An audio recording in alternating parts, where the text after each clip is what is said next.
tardes. Entonces vamos a hablar del módulo 3, la misión 7 por Noemi Jiménez y Oscar Celis. Primera pregunta, ¿qué se puede decir acerca de la identidad de Jesucristo? ¿Qué eco puede tener para nuestras vidas?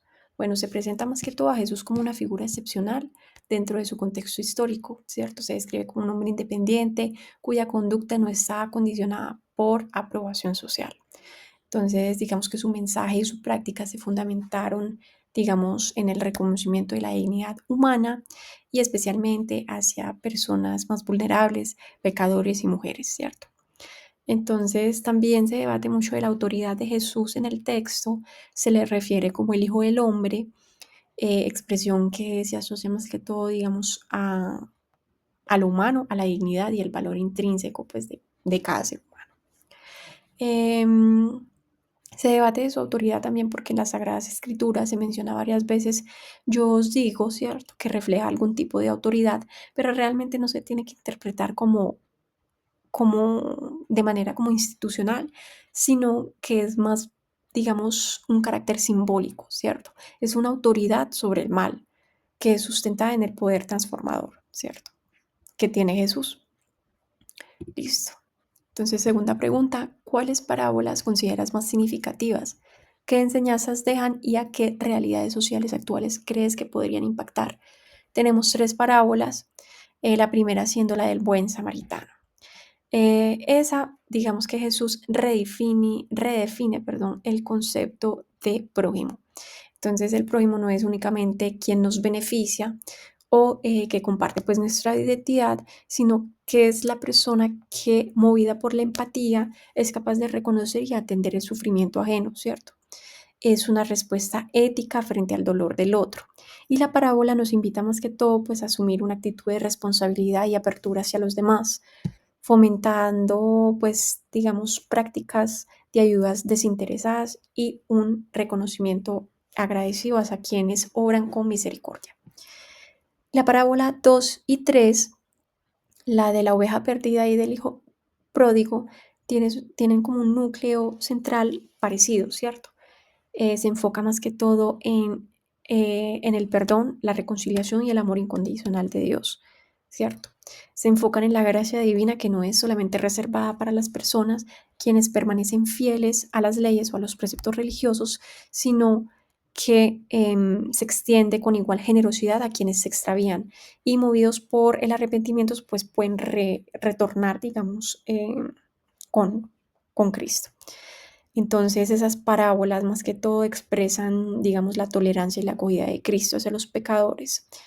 Y en el contexto contemporáneo, su mensaje se puede interpretar, por ejemplo, en dinámicas humanas marcadas por fragmentación, ¿cierto? Egoísmo, falta de empatía, recordando pues que toda persona sin excepción es merecedora de redención y es capaz de reencontrar la luz de Cristo. Listo. Bueno, entonces, tercera pregunta, qué significa o importancia tiene la fe? Entonces, la fe en el pensamiento cristiano se comprende como la convicción profunda de que el bien puede y debe triunfar sobre el mal, no solo como un acto de esperanza, sino como una certeza fundada en la verdad y la bondad de Dios. Entonces, las narraciones sobre las curaciones nos revelan más que todo un contraste entre lo de esa época, que era como los exorcistas, los magos, los médicos, que recurrían como a ritos o actos simbólicos, y la manera de Jesús de curar a las personas, ¿cierto? Entonces, a diferencia de ellos, pues él no utilizaba, digamos, medios externos, sino que sus curaciones como tal originaban de la fe misma de las personas, ¿sí? Entonces, expresiones como tu fe te ha curado condensan su confianza absoluta en el poder transformador de la fe, ¿cierto? No es una simple creencia, sino que es una fuerza interior capaz de obrar lo imposible. Y eso también nos lo mencionan con un ejemplo, con Pedro caminando sobre las aguas, ¿cierto? Que mientras mantuvo su mirada fija en Cristo y su fe firme, pudo sostenerse, pero cuando empezó a dudar, empezó a hundirse, ¿cierto? Entonces, más que un acto intelectual, es una adhesión existencial que sostiene al creyente frente a la adversidad. Esa es la fe. ¿Cómo se define al milagro? Es un acontecimiento extraordinario que es interpretado como una manifestación especial de la acción divina, ¿cierto?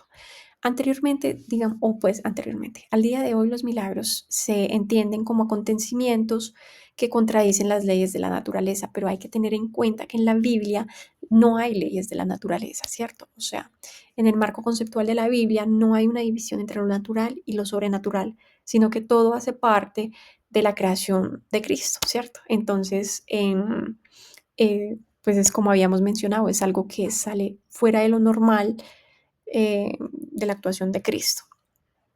Em, Sino que uno tiene que tener, digamos, sensibilidad espiritual para reconocerlo, ¿cierto? ¿Cómo piensas vivimos actualmente el tema de la fe? Al día de hoy el fatalismo está en todo su apogeo, ¿cierto? Es una actitud pasiva que considera que los acontecimientos más infortunos son irreversibles y no tienen solución, ¿cierto? Entonces, frente a ello, Jesús propone que la fe sea una ruptura a esa resignación, ¿cierto? No hay que aceptar, digamos, la realidad tal como es, sino que hay que creer que el bien, la justicia y la salvación son posibles incluso en el medio del sufrimiento. Entonces, hay que tener esperanza, ¿cierto? Cuarta pregunta. ¿Qué crees pasó con la vida de esas personas que vivieron y presenciaron el milagro? ¿Cuál sería la aplicación o enseñanzas para nuestro tiempo y contexto? Entonces son personas que obviamente tuvieron una profunda transformación en el concepto de la realidad, ¿cierto? Los campesinos y las personas, digamos, oprimidas recuerdan principalmente a Jesús por sus hechos milagrosos, ¿cierto? Em, y también lo recuerdan como signos de una nueva esperanza. El único motivo que movía a Jesús a realizar tales obras, pues era la compasión, ¿cierto? Es un amor activo que busca liberar al ser humano de la resignación em, frente al dolor y a despertar en él la misma fe y la misericordia que él encarnaba. Al día de hoy, los milagros de Jesús nos invitan a reconocer la presencia de Dios en los gestos cotidianos de solidaridad y a asumir la fe no como una esperanza pasiva de lo divino, sino como una fuerza transformadora. Quinta pregunta, ¿qué crees que necesitamos como humanidad para asumir un proyecto liberador que transforme las diferentes problemáticas sociales? Entonces, para asumir, digamos, un proyecto liberador, la humanidad necesita recuperar una visión ética y espiritual que coloque en el centro la dignidad de toda persona y la defensa de la vida. Esto implica fortalecer entonces valores como la solidaridad, la empatía, la justicia social y el respeto por la diversidad, en contraposición al egoísmo y la indiferencia que caracterizan gran parte del mundo actual. También es fundamental promover una educación crítica e humanizadora, ¿cierto? La acción comunitaria y política orientada a crear estructuras más justas, equitativas y participativas. Buenos días, mi nombre es Oscar Celis y el día de hoy vamos a entrevistar a la ingeniera Liliana. Liliana, primera pregunta. ¿Qué es lo mejor que ha vivido como profesional? Pues lo mejor que yo he vivido como profesional es la satisfacción de como persona y a mi familia apoyarlos económicamente con mi trabajo, desempeñarme, aportar a la sociedad y siempre estar aprendiendo constantemente para hacerme una mejor profesional. Segunda pregunta. ¿Cómo sirve a la sociedad y de qué manera cree que las enseñanzas y acciones de Jesucristo impactan al contexto actual?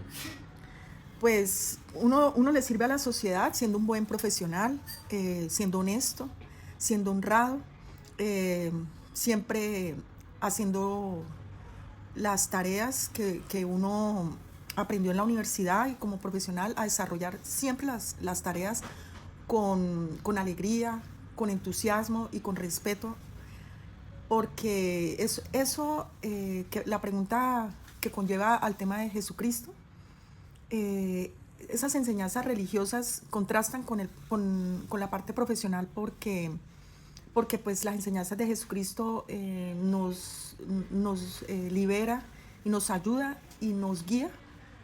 De esa forma nosotros podemos hablar de profesión y de religión, porque sí tienen que ver y van unidas. Muchas gracias, Liliana.